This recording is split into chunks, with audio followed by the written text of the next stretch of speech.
Bonjour à tous, on se retrouve pour la première vidéo de la journée.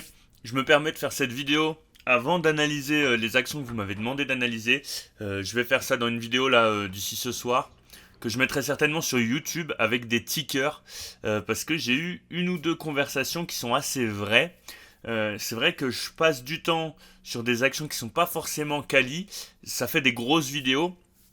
Et du coup, je parle pas beaucoup d'actions qualitatives. Bon, il y en a quand même quelques-unes qui ont notamment été proposées par Pierre, que je vous analyserai aussi.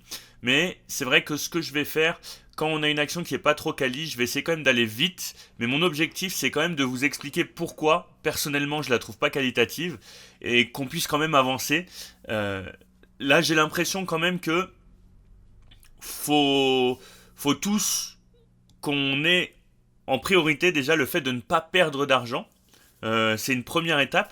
Et une fois qu'on aura passé cette étape-là, donc une fois qu'on aura appris à investir vraiment sur des actions qualitatives, là il y a quand même pas mal de membres du groupe qui s'intéressent à des actions qui sont pas très quali, mais qui sont effectivement à des cours qui peuvent entre guillemets paraître intéressants. On se dit ah celle-là elle a baissé de 50%, faut que j'y aille. Mais les gars, faut vraiment que vous gardiez à l'esprit que si l'action elle a autant baissé, c'est généralement qu'il y a une raison. Et donc, il faut qu'on arrive à se concentrer sur des actions vraiment quali sur du long terme, comme par exemple GTT là sur laquelle j'ai un ordre. Je vous la montre. Allez, je vous la montre rapidement, puis on fera Night juste après. GTT là, par exemple, bon. Alors, on s'est arrêté sur le premier arrêt de Fibo, là, vous voyez, au 0,236. Personnellement, j'ai pas placé mon ordre ici. Alors là, ce qu'on pourrait faire, c'est venir effectivement combler le petit gap là qu'on a au-dessus. Mais moi, mon objectif là, c'est ce gros gap là. Parce que je pense qu'il peut quand même attirer pas mal de capitaux, hein. Donc ma zone d'achat pour GTT, elle est au niveau de ce gap-là. Voilà, donc si on devait y retourner, effectivement, je considérerais que ce serait une zone intéressante pour recharger. Donc voilà pour GTT. GTT très quali, je vous ai déjà fait l'analyse plusieurs fois. On a eu de très bons résultats avec une augmentation du dividende de quasi 40 ou 45% si je vous dis pas de bêtises. Pour Nike, moi je vois deux gaps qui se sont formés. Donc un gap, c'est un trou dans la liquidité. C'est un moment sur lequel il n'y a plus de mèche finalement. Enfin, il y a plus de bougies, que ce soit de corps ou de mèche. Et donc, on a des zones comme ça, au-dessus et en dessous. En termes de probabilité, c'est des zones qu'on a des chances de venir combler, du moins en partie. Donc, effectivement, moi, si on devait arriver sur cette zone-là, là, entre 93 et 90, il y a le micro qui me gêne pour regarder, ça pourrait commencer à être une zone d'achat intéressant pour rentrer sur le dossier. On va aller voir un petit peu sur Guru Focus. Alors, effectivement, si on regarde en termes de profitabilité, on voit que par rapport à l'historique, on est dans le jaune. Donc c'est une entreprise qui galère un petit peu en ce moment à être aussi profitable qu'est-ce qu'elle a pu l'être. Mais globalement, si on compare un petit peu par rapport aux actions qu'on a analysées hier, par exemple, qui ont été données par la commu, eh ben on est sur une société qui est vraiment rentable et qui a une bonne rentabilité. On a 10 années de profitabilité sur les 10 dernières années, donc c'est top. On a un ROCE et un ROE, un Return on Equity.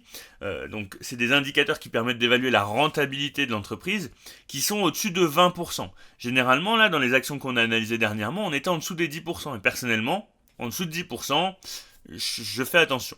On a des marges qui sont correctes, mais qui sont surtout supérieures au secteur d'activité. Donc ça, c'est intéressant. En termes de santé financière, on a un score d'Atman qui est safe. Donc ça, déjà, c'est la base, avoir une entreprise qui est solide financièrement, avec un cash qui est quasi égal à la dette, mais qui a une petite tendance baissière sur les 3 derniers exercices, donc à surveiller. On a une belle croissance du revenu, très constante, hormis en 2020, pendant le Covid. Donc, personnellement, le Covid, c'est une période exceptionnelle. Donc, je m'inquiète pas trop pour cette période-là. Si on regarde un petit peu en termes de grosse rank, on est sur du 10 sur 10. Et surtout, ce qui va nous intéresser, c'est qu'on a un bénéfice par action anticipé sur les 3 à 5 prochaines années qui est de 15,5%.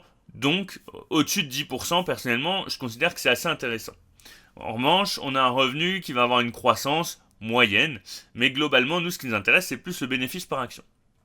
Donc voilà, ça c'est une belle action, pour ma part, hein, qui est un petit peu malmenée en bourse en ce moment, et donc c'est une action qui m'intéresse. Quand vous me demandez d'analyser des actions qui sont soit pas rentables, bon là déjà pas rentable pour moi carton rouge, parce que on mise sur le fait qu'elle va devenir rentable. Donc c'est plus de la spéculation, hein. Je pense que vous voyez ce que je veux dire. Donc globalement, faut qu'on arrive tous à se concentrer sur des actions qui sont rentables, et même si elles sont hautes, comme du LVMH, du Hermès, etc., etc., ou encore du Nike, du GTT, il y en a plein d'autres, hein, il vous suffit de regarder un petit peu mon portefeuille, ou même celui de Pierre, par exemple, hein, qu'on a analysé hier, et ben on a des belles actions. Donc le profit finalement il va se faire en choisissant des belles actions et en étant patient. C'est pas en choisissant des actions de sous-catégorie entre guillemets qu'on va gagner de l'argent. D'ailleurs vous devez vous en rendre compte, mais il y en a pas mal qui perdent de l'argent sur ce type d'action. Donc les gars, formez-vous, n'hésitez pas à regarder les petites formations qu'on a sur la collection apprentissage, apprendre du Patreon, et notamment les petites fiches sur l'analyse fondamentale.